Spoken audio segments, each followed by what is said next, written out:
صلوا على خير الأنام المصطفى بدر التمام. Syekh Abdul Halim Hatib Lubis Tuan Naposo dilahirkan pada tahun 1901 di Mandailing. Beliau seorang bermarga Lubis. Ayah beliau bernama Ahmad Khatib Lubis yang dikenal sebagai orang yang taat dalam beragama Islam di desanya. Ketaatan beragama ini menurun kepada Syekh Abdul Halim yang sejak kecilnya sudah taat dan rajin melaksanakan kegiatan keagamaan, terlebih lingkungan sekitarnya sangat mendukung dalam perkembangan anak-anak dalam beragama. Pada tahun 1912, Syekh Abdul Halim menuntut ilmu di pesantren Cikal Bakal Pondok Pesantren Mustafawiyah Purbabaru yang didirikan oleh Syekh Mustafa Hussein di Tanobato. Beliau termasuk di jajaran murid-murid awal Syekh Mustafa Hussein. Kekonsistenan Syekh Mustafa berpegang teguh mempertahankan Ahlussunnah wal Jamaah aswaja ditularkan terhadap murid-muridnya termasuk kepada Syekh Abdul Halim.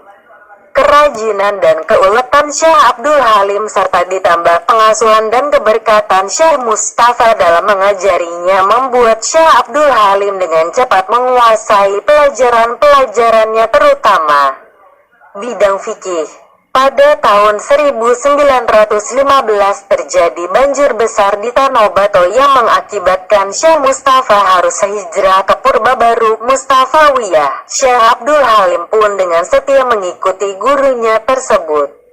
Setelah menyelesaikan pendidikannya di Mustafawiyah, Syekh Abdul Halim melanjutkan pendidikannya di Salatiyah Makkah dan Masjidil Haram. Kesempatan ini tidak disia-siakan oleh Syekh Abdul Halim untuk menimba ilmu agama lebih dalam kepada guru-guru besar di Makkah.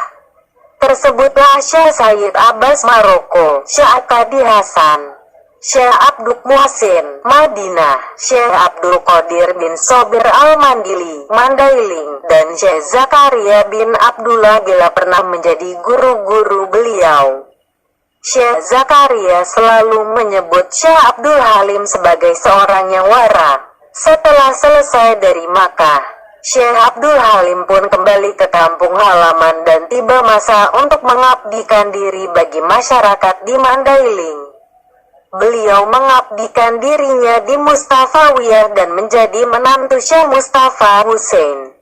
Syekh Abdul Halim diberi gelar sebagai Tuan Naposo, Tuan Guru Muda, disebabkan keilmuannya sangat dekat dengan gurunya sekaligus mertuanya, Syekh Mustafa Hussein yang bergelar Tuan Natobang, Tuan Guru Tua. Syekh Abdul Halim menjadi tulang punggung pelaksanaan pendidikan di Mustafawiyah bersama parebannya Syekh Ja'far Abdul Wahab karena mertua mereka, Syekh Mustafa, semakin aktif dalam pergerakan usaha pertanian dan organisasi di luar Mustafawiyah. Saat terbentuknya NU di Tapanuli Selatan, Sumatera Utara pada tahun 1947. Syekh Abdul Halim juga termasuk dalam barisan tersebut bersama dengan Syekh Mustafa, Syekh Ali Hasan Ahmad, Syekh Baharudin Talib dan Udin Lubis. Syekh Abdul Halim juga sempat menjadi pengurus PBNU di tahun 1960-an. Syekh Abdul Halim diangkat menjadi Raisul Muallimin, kepala sekolah di Mustafawiyah setelah Syekh Mustafa meninggal dunia di tahun 1955. Mustafawiyah merupakan tempat yang cocok bagi beliau untuk mengembangkan ilmunya dengan mendidik para santri dengan gigih dan ikhlas sampai beliau lanjut usia. Beliau jatuh sakit pada tahun 1980 sehingga tugas Raisul Muallimin diserahkan kepada Syekh Syamsuddin Al-Hafiz gelar Tuan Jakarta. Pada tanggal 21 Januari tahun 1991, Syekh Abdul Halim meninggal dunia. Tanah Mandailing kehilangan seorang figur ulama panutan yang menghabiskan umurnya untuk menyampaikan ilmu agama yang dimilikinya. Syekh Abdul Halim merupakan figur ulama Mandailing yang wara dan selalu ikhlas membaktikan dirinya kepada umat. Beliau dimakamkan di pemakaman keluarga Purba Baru.